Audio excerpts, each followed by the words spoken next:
Assalamualaikum, gimana kabarnya sahabat kabar bursa? Semoga lancar ya ibadah puasanya. Senang sekali saya Francisca Rati bisa menyapa Anda dalam kabar Ramadan. Iya, Hari Raya Idul Fitri adalah momen spesial yang selalu ditunggu-tunggu setiap tahunnya. Apalagi adanya tunjangan Hari Raya alias THR Lebaran nih. Tapi pernah nggak sih baru aja mendapat THR Lebaran langsung ludes? Bahkan sebelum Hari Raya. Akibatnya auto gagal deh rencana mudik ke kampung halaman. Nah, sebenarnya pengelolaan THR yang baik bisa bermanfaat untuk jangka panjang.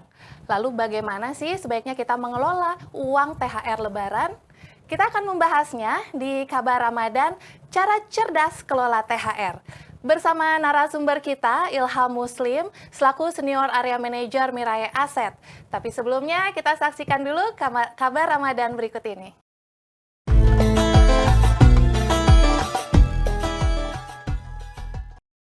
Menurut hasil survei Big Data Analitik yang dilakukan Kontinum Indonesia dan Indef, 90% dari uang THR pekerja Indonesia dialokasikan untuk belanja. Sedangkan untuk menabung dan investasi hanya sebesar 6,6%.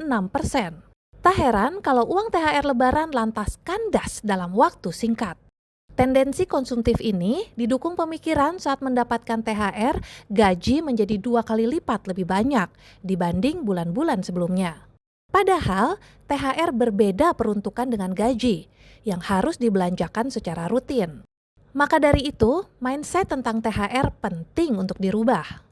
Untuk mempermudah, lakukanlah review terkait pengeluaran Ramadan dan Lebaran pada tahun-tahun sebelumnya. Sehingga Anda bisa memperkirakan berapa kisaran pengeluaran yang dibutuhkan untuk Lebaran. Seperti mudik, belanja, dan lain sebagainya. Anda juga dapat menyortir pengeluaran yang dapat dikurangi atau dihilangkan dalam perencanaan THR Anda saat ini dan di tahun berikutnya. Momen Ramadan dan Lebaran seringkali dimanfaatkan platform layanan e-commerce melakukan promosi besar-besaran.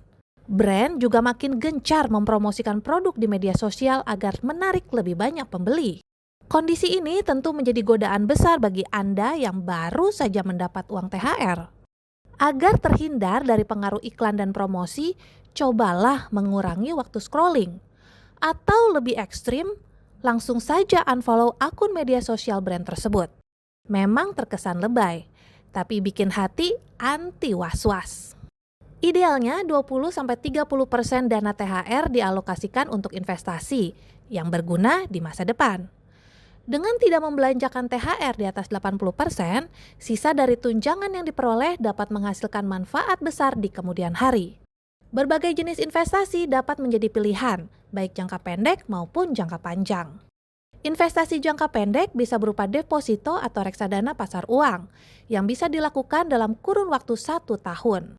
Investasi jangka panjang bisa dilakukan dengan perlindungan menyeluruh bagi Anda yang lebih siap menghadapi berbagai resiko di masa depan. Bagaimana? Anda siap mengelola THR Lebaran?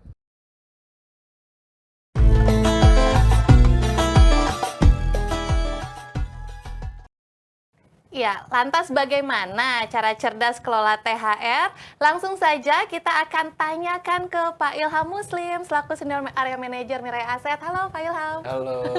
Gimana nih, lancar puasanya ya? Alhamdulillah. Alhamdulillah. Luar biasa ini sambil menunggu waktunya berbuka, ada baiknya kita bincang-bincang sedikit nih terkait hal yang paling ditunggu-tunggu selain mudik ada THR. Nah, masalahnya kan orang kalau misalnya ngomongin THR itu selalu kayak ibaratnya kayak uang kaget gitu ya. Ibarat kata kayak nemu uang di pinggir jalan terus kayaknya bawahnya pengen dibelanjain gitu. Kira-kira bener nggak sih mindset terkait THR selama ini atau sebenarnya perlu dirubah atau sebenarnya biasa-biasa aja? Gimana tuh menurut Pak Ilham? Nah, pastinya harus kita jaga uang THR ini. Kenapa sih dijaga? Kenapa? Karena uang THR ini bisa bermanfaat buat kita, buat masa depan, maupun buat orang lain. Nah, jadi ada hal-hal yang harus kita urutkan nih. Dalam artian pertama itu, Ya kita list nih, kita buat daftar nih, ya seperti mungkin ibu-ibu kalau mau belanja ya, Iya, biar bener nggak banget. lupa. Nah, kita list dulu nih, kita list pengeluaran prioritas. Ingat ya, prioritas. Jadi bukan yang di luar prioritas itu nggak wajib sebenarnya kalau kita gunakan dengan uang THR. Oke. Nah, yang kedua adalah hal yang harus kita sisihkan. Ingat ya, sisihkan bukan Sisihkan. sisakan. Oh iya benar. Beda ya? Beda ya ini Beda. konsepnya disisihkan bukan disisakan. Betul. Menarik banget nih. Boleh Kalau silakan. sisihkan itu di awal, kalau sisakan itu di akhir. Ya, jadi namanya uang THR ini tadi kan adalah hal prioritas. Iya. Jadi kita sisihkan. Ya, sisihkan ini ada 3. 1 sisihkan untuk menabung, 2 sisihkan untuk investasi, 3 sisihkan untuk dana darurat.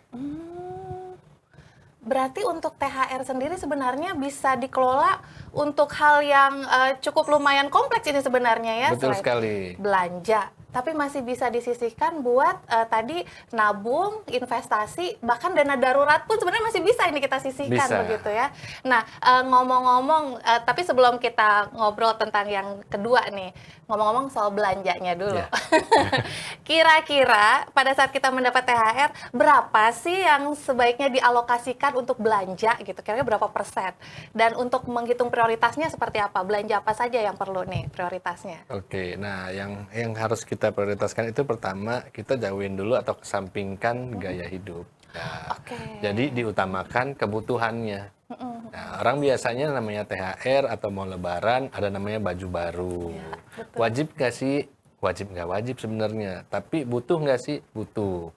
Nah, ya itu yang harus kita pisahkan ya, kebutuhan dengan gaya hidup. Jadi kalau memang prioritas bobotnya lebih besar kebutuhannya, boleh kita lakukan atau belanjakan spending uang dari hasil THR tadi. Oke. Berapa persen kira-kira sebaiknya nih untuk belanja kebutuhan tadi ya? Oke, nah karena ini sebenarnya sifatnya tambahan di luar dari gaji pokok yang kita Iya. terima sebenarnya di bulan tersebut. Betul. Ya, karena bulan itu kita juga terima gaji kan. Iya. Yang kita bisa bilang pengeluaran yang rutin itu sudah tercover dari Gaji pokok gaji. tadi.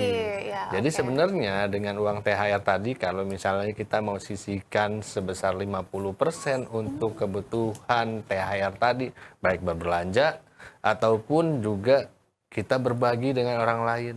Nah, itu saya rasa cukup. Oke, berarti memang harus ini dulu ya, mungkin dibenahi sedikit mindsetnya, karena kan selama ini THR itu dianggapnya ya memang untuk di-spending gitu ya, Iya. untuk belanja. Berarti justru karena sebenarnya kan sudah ada gaji yang Iya. untuk memenuhi kebutuhan bulanan tadi ya. Betul sekali. Berarti ini THR ini sebaiknya dipakai 50% aja ya Iya. untuk belanja tuh sebenarnya. Benar. Oke, nah perlu nggak sih untuk belanja itu juga kita mereview listing-listing mungkin lebaran yang tahun-tahun sebelumnya tuh sebenarnya kebutuhan apa sih yang sebenarnya tidak perlu dimasukkan untuk belanja THR tahun ini gitu, perlu nggak ada review-review seperti itu? Perlu, makanya tadi saya bilang buatlah daftar atau list yang prioritas untuk pengeluaran di bulan ini khususnya yang akan menggunakan uang THR. Oke, ternyata untuk ngelola THR aja ini sangat penting banget. Harus ada ininya juga ya, harus ada listingnya juga ya seperti itu ya, dan bahkan harus mereview juga untuk THR atau pengeluaran-pengeluaran THR sebelumnya. Ya. Nah, tadi kan udah nih 50% sebaiknya yang dikeluarkan untuk spending. Nah, untuk mengelola investasi atau kebutuhan tabungan sampai dana darurat tuh gimana tuh mengelolanya? Oke. Nah, kita bisa kelola dengan sisa uang yang ada. Nah, kalau saran saya lebih besar diutamakan itu adalah yang untuk dana darurat maupun investasi. Oke. Bukan yang sifatnya taktis, yaitu tadi tabungan. Gitu. Kenapa? Karena tadi berulang lagi kembali di bulan tersebut memang kita sudah terima uang gaji di luar dari THR. THR ini kan sifatnya tambahan. Iya. Jadi mungkin persentase untuk menabung dari bagian yang kita terima uang THR ini mungkin lebih sedikit. Karena namanya menabung itu bukan untuk investasi ya, beda menabung dengan investasi. Ya, kalau investasi itu kita mencari hal yang mempunyai growth di atas inflasi. Gitu. Beda dengan menabung. Menabung itu adalah di mana kita bisa menggunakan uang yang kita simpan kapanpun dan dimanapun. Iya, betul. Nah, itu konsepnya yang berbeda. Jadi bobotnya untuk dana darurat dengan investasi yang lebih besar dibandingin menabungnya dari sisa uang THR tadi. Dan ingat, sisihkan bukan menyisakan. Jadi harus di awal kita spare. Oh, berarti dari awal itu kita udah bagi ya sebenarnya ya, Ya. 50% untuk belanja dan 50% ini baru tuh berapa persen yang akan untuk dana darurat. Betul Nah, sekali. dari 50% ini kebutuhan dana darurat sebaiknya disisihkan berapa? Disisihkan ya. Iya, sekali lagi. disisihkan, betul. Nah, kalau kita mau lihat balik ke pribadinya masing-masing, kita ngomongin orang yang punya hutang nih. Oke. Nah, ada baiknya ketika kita punya uang THR, hutang itu diutamakan. Jadi pergunakan uang THR ini untuk membayar atau melunasi hutangnya kalau perlu. Kalau memang ternyata bisa langsung lunas Iya, dengan iya. satu kali uang THR ini. Gitu. Wow, kebayang kan Ya, THR-nya. karena kadang orang lupa karena berpikirnya, oh masih cicilannya masih berjalan, Benar, ya benar. nanti aja. Nah seharusnya nggak perlu. Jadi uang yang tiba-tiba kita punya dari tunjangan hari raya ini bisa kita gunakan untuk melunasi hutang tadi. Berarti kalau misalnya dari 50%-nya itu kita lihat dulu kira-kira kapasitas hutang kita berapa. Iya. Nah, kita bisa ngitungnya misalnya untuk melunasi hutang itu kita bisa ada patokannya nggak sih? Misalnya kita sisihkan berarti untuk misalnya untuk hutang tadi ya 20% untuk hutang atau seperti itu atau gimana? Atau ada patokan terbaiknya nggak sih dari Terbaiknya porsi besarnya dipergunakan untuk melunasi hutang kalau memang punya hutang. Jadi let's say berapa persen dari utang itu misalnya? tadi kita 50% untuk kebutuhan hari raya kita, beli baju ya atau pemberian ke orang lain dari 50%. Sisa 50% tadi kalau ternyata memang hutang kita cukup besar, maka lebih baik 50%-nya untuk bayar hutang. Oh, lebih baik memang benar-benar disisihkan itu yang dana darurat memang untuk pembayaran hutang itu ya? Iya, kita fokuskan bayar hutang. Kenapa? Karena tadi untuk time frame ke depannya yang seharusnya kita mungkin punya cicilan 2 atau 3 bulan lagi, tapi bisa langsung tercover saat ini. Oke. Gitu. Karena ingat tadi jangan dilupakan di bulan itu kita juga terima gaji loh. Oh, iya, benar Itu juga. yang biasanya orang lupa ketika di hari raya ya. Iya, Ya, memikirnya langsung oh dapat uang, ini THR yang memang harus kita gunain, kita habisin. Nah, itu biasanya ya. kan mindsetnya udah ke sana. Iya, jadi harus diingetin ke diri sendiri, kita punya loh, ada gaji pokok yang diterima di bulan yang sama. Ya, walaupun mungkin beda minggu keluarnya. Iya, minimal masih ada harapan untuk nafas selanjutnya Iya, begitu ya. betul sekali. Berarti intinya ke depannya dengan 50% misalnya nih ya untuk kapasitas hutang yang cukup besar karena kita menyisihkan seluruh 50% itu untuk hutang diharapkan kita pun lega gitu ya. Betul Tidak ada sekali. lagi hutang ke depannya. Jadi lebaran juga lebih nyaman gitu ya. Iya. Nggak kepikiran, aduh belum bayar cicilan. Gitu ya Iya. konsep besarnya. Benar sekali. Nah, itu kalau misalnya memang kita mempunyai kapasitas hutang yang besar gitu. Nah, kalau misalnya standar-standar aja deh, biasa-biasa anggap aja, nggak punya nggak punya deh. hutang nih. Ya. Gimana kita bisa membagi nih yang terbaik, porsi yang terbaik antara dana darurat, investasi, sama nabung. Oke, investasinya mungkin kita bisa pakai di 20%, sedangkan dana daruratnya bisa kita pakai 15%, berikut dengan tabungannya juga nanti kita gunakan di 15%. Oh, seperti itu ya pembagiannya ya. Berarti apakah itu fleksibel aja atau itu udah memang terbaiknya seperti itu sebaiknya? Enggak, sebenarnya kalau hitungannya lebih spesifik dana darurat itu tergantung si personnya ini sudah menikah atau belum. Oh, Ya, karena dana darurat ini paling enggak minimal uang yang kita cover untuk dana darurat ini mengcover untuk kebutuhan hidup selama 6 bulan. oh harus Itu oke. bagusnya. Gitu. Jadi Menarik. ketika ada apa-apa, dana itulah yang kita pakai dana daruratnya. Bukan hasil investasinya akhirnya kita tarik, Iya. bukan tabungan yang langsung kita habisi. Nah, ini menarik ya karena kan itu tadi kita buat apa kita nabung, investasi, kalau ujung-ujungnya kepake buat dana Benar darurat. sekali. Namanya investasi kan buat jangka panjang, Buat jangka buat masa panjang. depan. Iya. Nah, kalau misalnya kita ngomong-ngomong THR, baiknya itu investasi ya, kalau kita bicara investasi, mendingan jangka pendek atau jangka panjang nih sebaiknya, kalau misalnya kita kelola dana THR. Oke. Nah, kembali lagi sebenarnya kebutuhannya. Ya, siapa sih yang nggak mau masa depannya lebih baik? Iya, Ya, betul. jadi ada baiknya pengelolaan uang untuk investasi ini memang yang udah disediakan untuk jangka panjang. Oh, Ya, contohnya mungkin let's say misalnya umur saya 30 tahun. Ya, berarti saya akan investasi untuk di atas 25 tahun untuk masa tua nanti ketika pensiun. oke. Tapi cocok nggak sih kalau misalnya kayak THR nih ya, kita investasiin untuk misalnya buka usaha atau ya maksudnya yang seperti atau renovasi rumah, cocok nggak sih? Atau sebaiknya jangan? Atau lebih ke instrumen-instrumen untuk jangka panjang aja gitu? Oke, tadi ya, kembali lagi tadi keperluannya ini memang kebutuhan atau hanya sekedar gaya hidup? Nah, ya balik lagi ke sana ya. Iya. Karena kebanyakan biasanya ini ya, apa, Hanya kalah untuk dengan gaya gaya, hidup iya. ya. Dan harus diingat juga kadang orang kalap, apalagi mungkin perempuan ya, Iya beli benar. baju A, B, C, D dibeli, nggak taunya hanya dipakai Iya. di lebaran aja satu kali. Disangkanya udah nggak ada di lemari, Iya. pas dibuka Habis itu ya, di masih 11 banyak. bulan di lemari. Iya, tetap di lemari ya Iya. 11 bulan kemudian. Gitu Nah ya. itu tuh makanya. Atau justru yang di lemari itu bisa jadi investasi juga? Oh enggak ya? Seharusnya, tapi Seharusnya. nyatanya kan kebanyakan enggak ya. Enggak, sayangnya justru abis dipakai malah dihibahkan biasanya ya. Iya. Nah, itu gimana tuh kira-kira untuk investasinya apakah sebaiknya memang di instrumen-instrumen investasi yang ada atau boleh juga nih, saya mau investasinya lebih ke usaha, ke bisnis atau ke mungkin ini properti atau rumah. Bagusnya gimana nih kalau untuk Oke. saya? Nah, untuk investasinya sebenarnya bebas, tapi yang harus kita ketahui biasanya THR ini kan 1 bulan gaji ya. Kalau kita karyawan ya berarti hanya UMR. Iya, Kalau iya kita mau investasinya ke properti kayaknya nggak cukup duitnya ya. Iya Gitu juga ya. ya. Terus kalau kita selevel direktur juga masih kurang sepertinya karena mungkin gajinya let's say hanya 20 sampai 40 juta. Nggak bisa juga properti. Tapi mungkin kalau misalnya kita cuma sekedar jualan voucher, nah itu mungkin bisa gitu ya. Atau mungkin yang lebih menarik lagi begini. Istilahnya itu namanya investasi, kita cari yang instrumennya memberikan imbal hasil paling tidak 2 kali lipat ya di atas inflasi. Oke. Itu paling tidak 2 kali lipat. Kenapa? Karena biar kita nggak tergerus ya dengan nilai kita. Atau contohnya saat ini deposito kurang lebih 2-4%. Berarti tambahin tuh dari 2-4%, tambahin 50%. Let's say berarti 6%.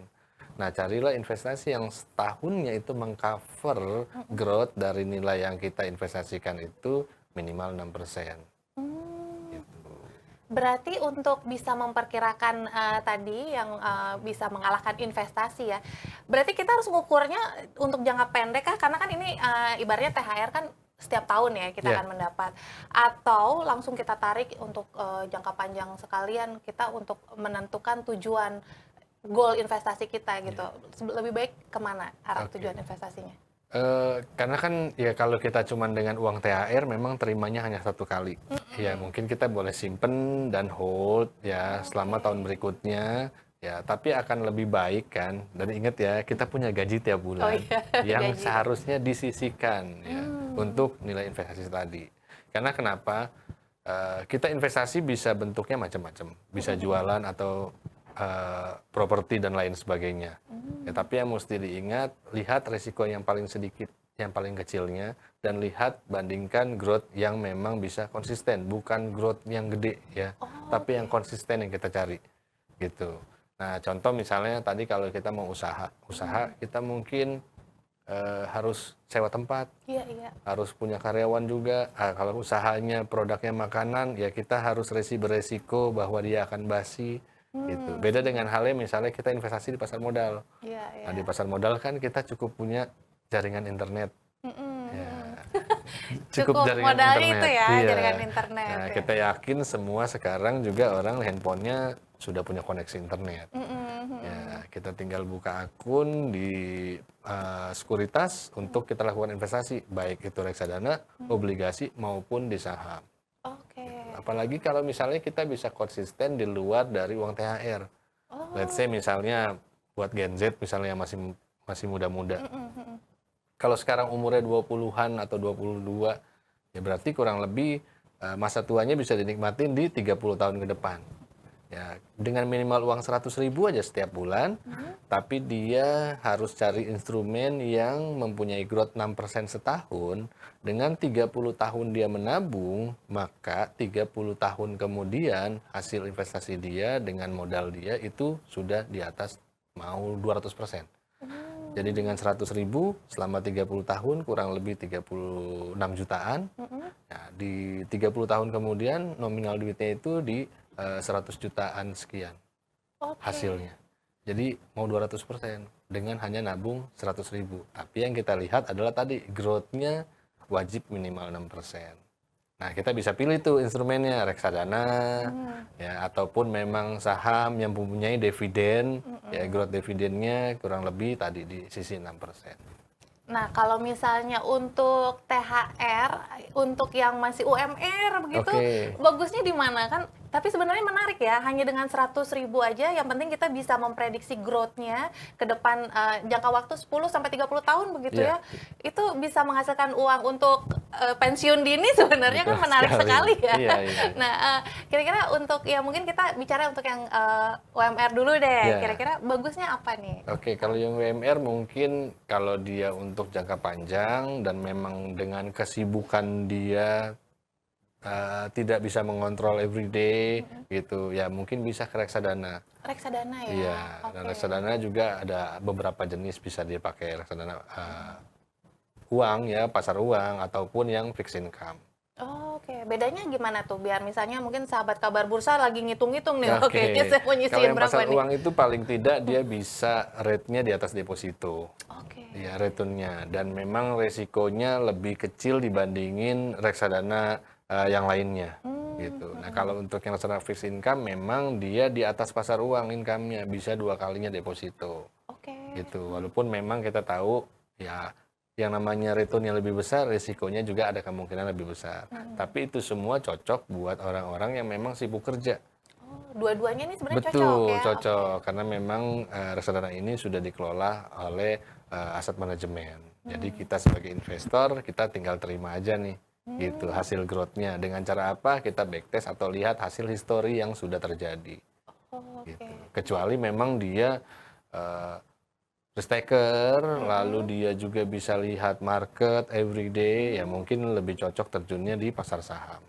Oh, meskipun dengan ini ya tadi ya untuk gaji UMR pun bisa Betul, ya. dana Oke. terbatas, Oh, gitu, oke. tidak berpengaruh. Tidak pengaruh. Betul. Tapi kira-kira untuk rekomendasi yang paling baik, mungkin kan untuk mungkin yang baru mau mulai coba nih ya, investasi setelah menonton tayangan Kabar Ramadan ini, kira-kira lebih yang ke fixed income atau sebaliknya? Kira-kira mendingan yang mana nih untuk pertama kali awal-awal coba? Oke, kalau untuk pertama kali awal coba, baliknya ke seperti ini ya. Jangka waktunya lebih panjang atau lebih pendek? Oh, Oke, baik. Balik lagi ke jangka waktu ya. kalau Oke. lebih pendek disarankan mungkin pasar uang. Untuk jangka waktu pendek pasar uang. Betul sekali. Dan juga dia rata-rata di atas bunga deposito. Berarti itu bisa nantinya bisa kita gunakan atau kita ambil setelah jangka waktu berapa lama setelah misalnya kalau misalnya kita mau pergunakan gitu. Oke, nah kalau reksadana itu sebenarnya fleksibel, Oh, masih tidak seperti deposito. Mm-mm. Ya, jadi ketika kita mau ambil modal ataupun keuntungannya, tinggal kita redeem aja, tinggal kita execute untuk lakukan jual. Menarik banget ya, karena kan mungkin yang selama ini diketahui oleh masyarakat atau publik kan lebih ke deposito gitu kan, untuk nilai return yang tinggi, tapi ini ada instrumen-instrumen yang lebih menjanjikan loh, lebih Betul promising sekali, begitu. iya. Nah, kalau gitu kan itu tadi yang dengan dana terbatas.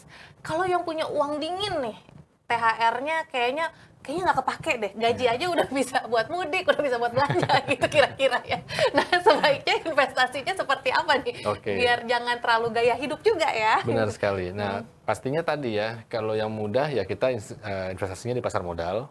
Ya, tinggal kita bagi nanti nih dari modal yang tadi dianggap besar ini. Ada sebagian di instrumen saham, ada sebagian juga di reksadana maupun di obligasi. Iya, Gitu. Nah, di saham pun dia harus dibagi juga. Contoh pembagian ini adalah ada sebagian yang dia masukin ke dalam saham ini, pilih saham-saham yang memang untuk diinvestasikan, bukan di tradingin jual beliin. Oh, justru Gitu. harus investasiin ya. Ya, lalu ada sebagian uang lagi yang mungkin buat di tradingin.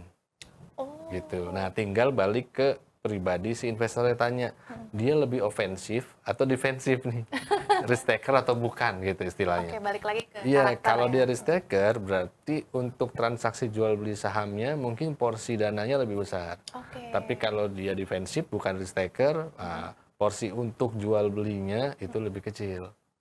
Nah, nanti tinggal lihat dari porsi yang dia siapkan modal untuk jual beli saham ini, dia siap resikonya di berapa persen. Nah, pembagian tadi di luar instrumen saham yang kita let's say akan kita diversifikasinya di reksadana. Nah, tinggal kita lihat, let's say misalnya untuk ini tradingin, dia siap resikonya 5%. Berarti dia harus wajib cari instrumen di reksadana yang imbal hasilnya 5%. Oh, untuk menutup resiko tadi Betul, ya. jadi Oke. tercover. Terus orang nanyanya, terus nggak profit dong? Nah, harus diingat, tadi kan ada saham Iya, yang iya. kita beli diinvestin. Nah, kita growth-nya dari sana. Jadi cari saham yang diinvestin. Satu, mungkin sahamnya sudah turun 50% dari historinya. Lalu kedua, kalau bisa ada growth dividennya. Nah, dua hal tadi. Iya. Dan yang paling penting harus diperhatiin itu adalah ini benar-benar uang dingin begitu ya. Betul sekali. Benar-benar bahwa THR ini memang tidak digunakan untuk kebutuhan sehari-hari bahkan begitu Benar ya. sekali. Pokoknya yang kalau dipegang, ya beku tangannya ya. Begitu ya. Oke. Nggak tiba-tiba aduh baru mateng ya. Jangan kalau itu jangan. Karena kan biasanya balik lagi ya ngelihat THR, aduh bawaannya pengen ini, apalagi kalau misalnya ternyata melihat peluang di saham itu menjanjikan begitu Betul ya. sekali. Iya, menarik sekali ini Pak Ilham, luar biasa. Ternyata banyak sekali ya cara mengelola, bagaimana sebenarnya cara cerdas begitu ya untuk mengelola THR ini. Tadi kita udah belajar bagaimana caranya menabung dan juga dana darurat, dan yang paling penting juga investasi tadi ya. Dan sebaiknya investasinya di mana Pak Ilham? Di Mirai Aset. Oh, Mirai Aset ya. Baik, kita akan jumpa lagi nanti ya di kabar Ramadan selanjutnya. Dan demikian sahabat Kabar Bursa, terkait kabar Ramadan kali ini, saksikan terus topik kabar Ramadan lainnya yang tentunya nggak kalah menarik ya. Jangan lupa untuk update perkembangan terkini di Bursa Pagi-Pagi dan kabar Bursa hari ini sebagai referensi investasi Anda. Saya Francisca Rati beserta kru yang bertugas pamit undur diri. Selamat menjalankan ibadah puasa. Sampai jumpa.